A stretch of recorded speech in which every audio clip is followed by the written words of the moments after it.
discuss about pyruvate dehydrogenase complex. What is this pyruvate dehydrogenase complex?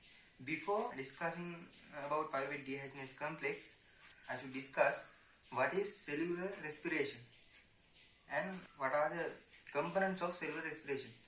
Cellular respiration consists of glycolysis, Krebs cycle and electron transport chain. In the glycolysis, glucose is converted into pyruvate, and this pyruvate is transported into mitochondrial matrix. First of all, we should discuss about what is glycolysis, what is Krebs cycle, what is electron transport chain, and then I will discuss how this pyruvate is transported into mitochondrial matrix. And inside the mitochondrial matrix, pyruvate is converted into acetyl CoA through the enzyme called pyruvate dehydrogenase complex. And our discussion is about pyruvate dehydrogenase complex. Acetyl CoA. From one glucose we can produce 2 pyruvate, and from 2 pyruvates 2 acetyl CoA are produced. Then inside the mitochondrial matrix, this acetyl CoA react with oxaloacetate. As you know, oxaloacetate is also produced from pyruvate through pyruvate carboxylase, and we know oxaloacetate is previously synthesized. So here we mainly concern that 2 acetyl CoA produced from 2 pyruvate, because we talk about one glucose molecule. In the Krebs cycle, acetyl CoA react with oxaloacetate and produce citrate. Acetyl CoA is a 2-carbon molecule, oxaloacetate is a 4-carbon molecule. By fusing these two together, citrate is produced. Citrate is a 6-carbon molecule. And through various reactions, to a chain of reactions, citrate is converted into oxaloacetate. This is known as Krebs cycle. This occurs inside the mitochondrial matrix, and there are many enzymes which are catalyze those reactions. Through the Krebs cycle, 3 NADH, 1 FADH2 and 1 ATP are produced. 3 NADH and 1 FADH2 is subjected to electron transport chain. In the electron transport chain, NADH, FADH2 are oxidized, and through this oxidation reactions, energy is released, and using this energy, it makes a H+ gradient across the inner mitochondrial membrane. By using this H+ gradient, ATP is produced by using ATP synthase. ATP synthase is a protein complex in the inner mitochondrial membrane, and ATP is produced. So we simply say that 1 NADH can produce 3 ATP, 1 FADH2 can produce 2 ATP. So Krebs cycle produce NADH, FADH2, and these NADH and FADH2 subjected to electron transport chain, and by electron transport chain they produce H+ gradient in inner mitochondrial membrane, and by using this H+ gradient, ATP is produced. So now we have roughly talk about glycolysis, Krebs cycle and electron transport chain. But our topic is pyruvate dehydrogenase complex, and we know by seeing this picture we should decide at what place pyruvate dehydrogenase complex get into the action. Pyruvate is converted into acetyl CoA inside the mitochondrial matrix. For this reaction, pyruvate dehydrogenase complex is used. Now I am going to discuss how pyruvate produced in the glycolysis are transported into the mitochondrial matrix. Mitochondria consist of an outer mitochondrial membrane and inner mitochondrial membrane, because mitochondria consist of 2 membranes.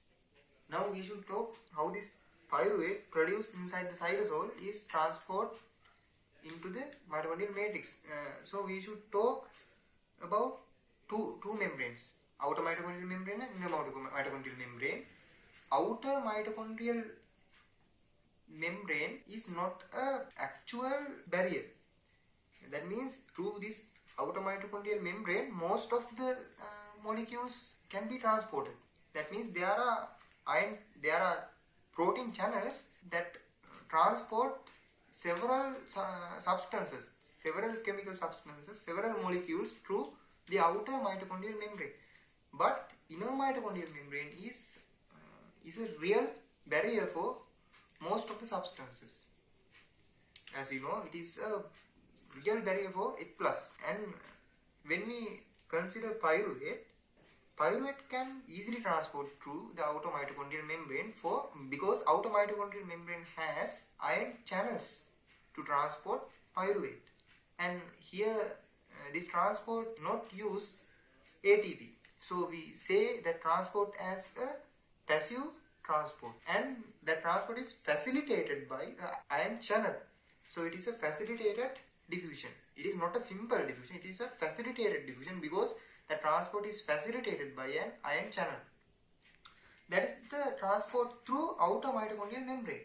How pyruvate transport through outer mitochondrial membrane?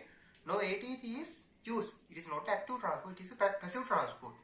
But when we consider about the inner mitochondrial membrane, how pyruvate transport through the inner mitochondrial membrane? Basically, we know there is a H+ gradient between the mitochondrial matrix and intermembranous space of the mitochondria. There is H+ gradient. How this H+ gradient is produced? This H+ gradient is produced by electron transport chain.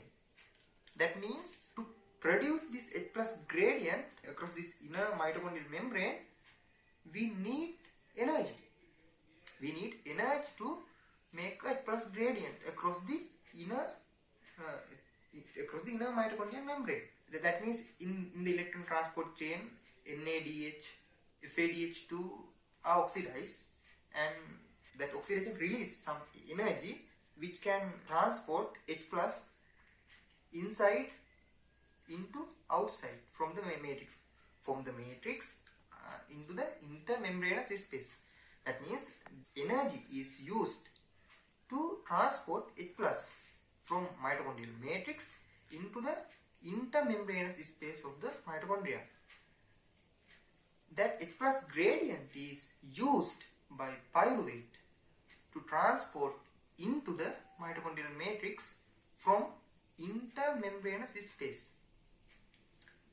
So here and there is a protein channel that is a symport. That means through this protein channel, one H+ is transported across the H+ gradient by using this H+ gradient. One H+ is transported from intermembranous space into mitochondrial matrix, and with that H+, one pyruvate is transported into mitochondrial matrix. So it is both molecules are transported into one direction, so it is a symport. So we call that protein channel as a symport, and in here this transport use energy not directly, there is an indirect use of energy.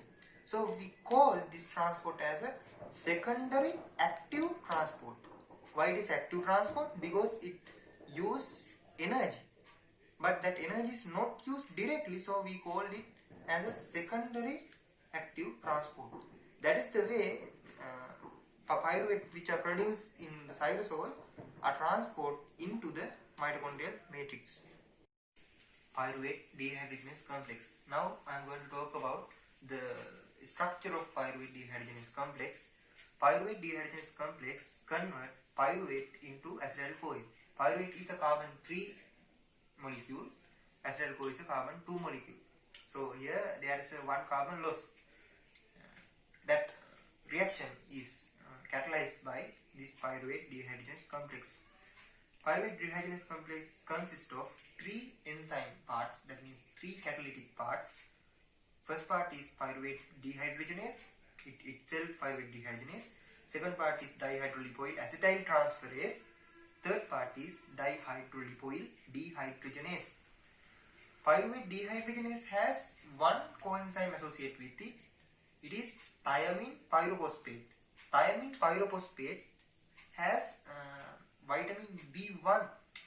That means thiamine pyrophosphate consists of vitamin B1. And second catalytic part, dihydrolipoyl acetyl transferase, consists of two coenzymes. One coenzyme is inside this enzyme and one coenzyme is outside the enzyme, but it is used in the reaction. That is why it is also known as a coenzyme related with this second part. Dihydrolipoyl acetyl transferase consists of two coenzymes. Those are lipoic acid and another one is coenzyme A. Lipoic acid is not consist of a vitamin, but coenzyme A is consist of vitamin B5, pantothenic acid. B5 is pantothenic acid.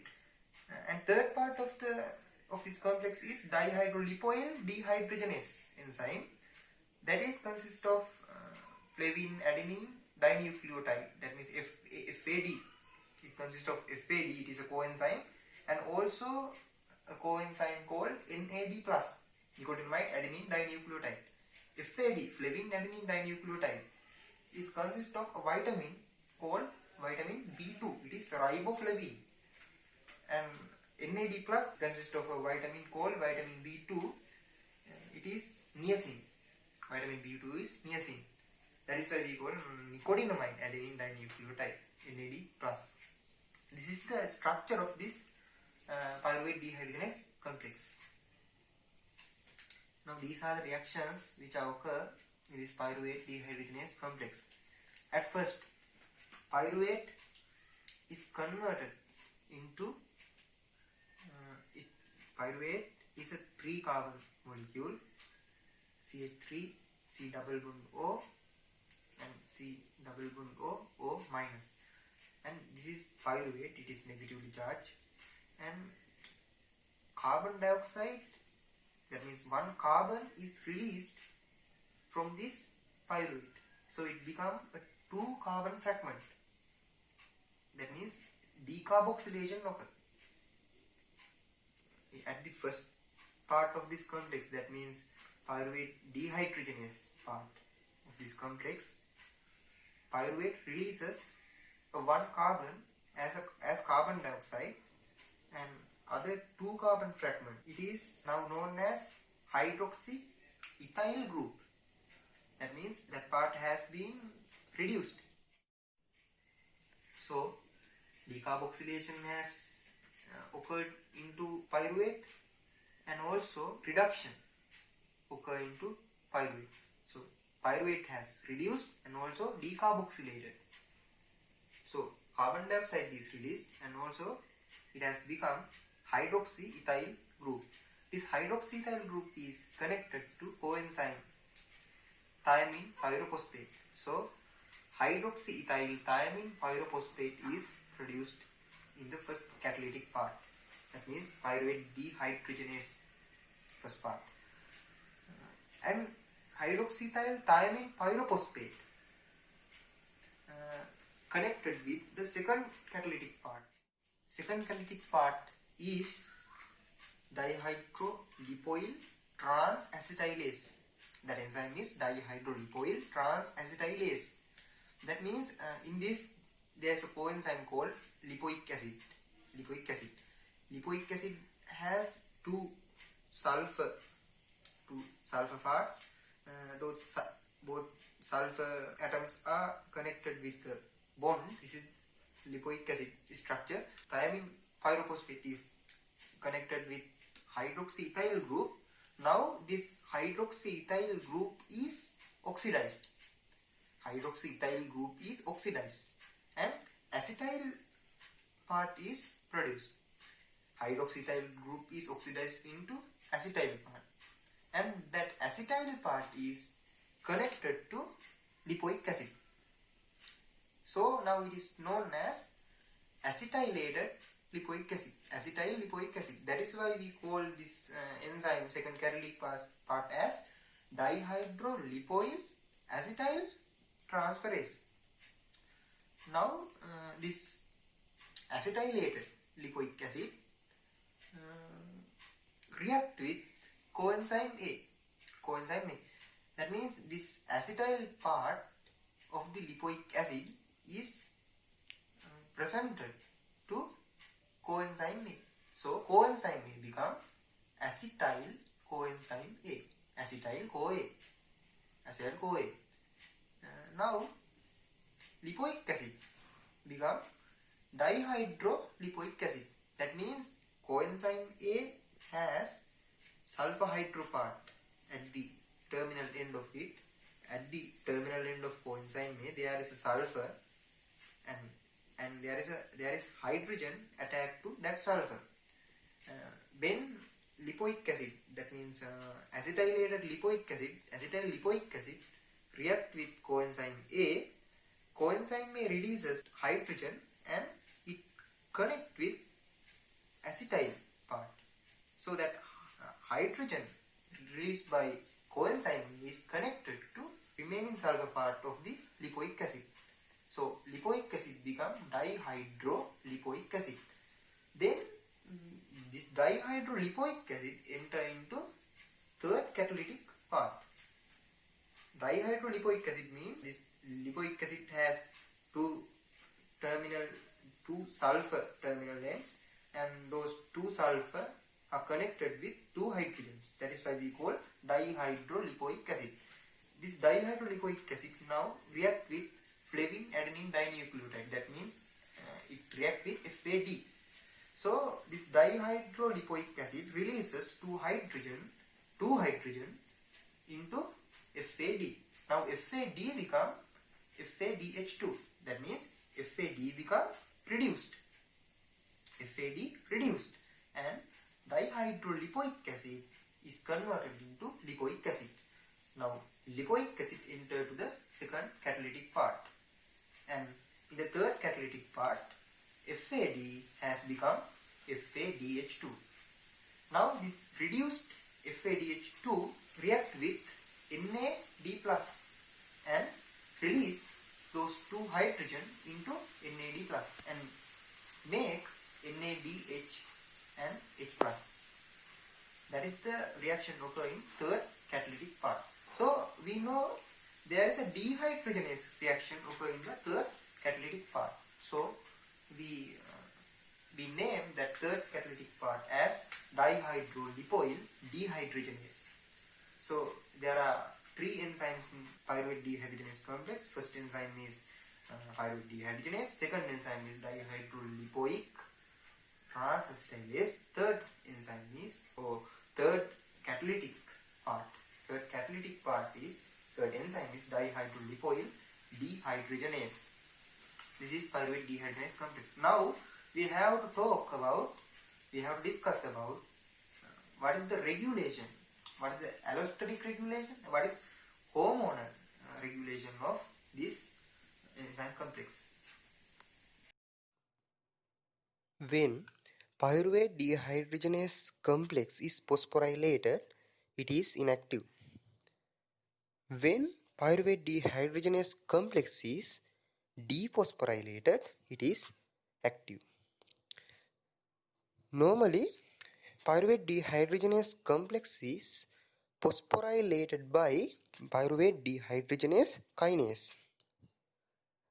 Pyruvate dehydrogenase complex is dephosphorylated by pyruvate dehydrogenase phosphatase. Those are enzymes. Pyruvate dehydrogenase kinase is an enzyme. Pyruvate dehydrogenase phosphatase is also an enzyme. Pyruvate dehydrogenase kinase has an allosteric regulation. That means acetyl CoA, NADH, ATP stimulate the function of PDH kinase, pyruvate dehydrogenase kinase. That means when acetyl CoA concentration goes up, when NADH concentration goes up, when ATP concentration goes up, it stimulates the catalytic reaction of pyruvate dehydrogenase kinase. And when we talk about pyruvate is chemical substance that inhibit the reaction of pyruvate dehydrogenase kinase. That means when pyruvate concentration goes up, it inhibits pyruvate dehydrogenase kinase. That is the allosteric regulation of PDH kinase. And when we talk about pyruvate dehydrogenase phosphatase, calcium can stimulate PDH phosphatase. That means when calcium concentration goes up, that stimulates PDH phosphatase.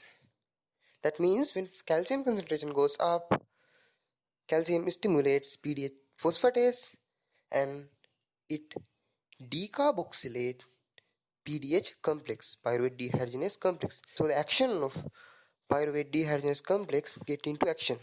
That means pyruvate rapidly convert into acetyl CoA. So there should be a clear concept about the regulation of pyruvate dehydrogenase complex.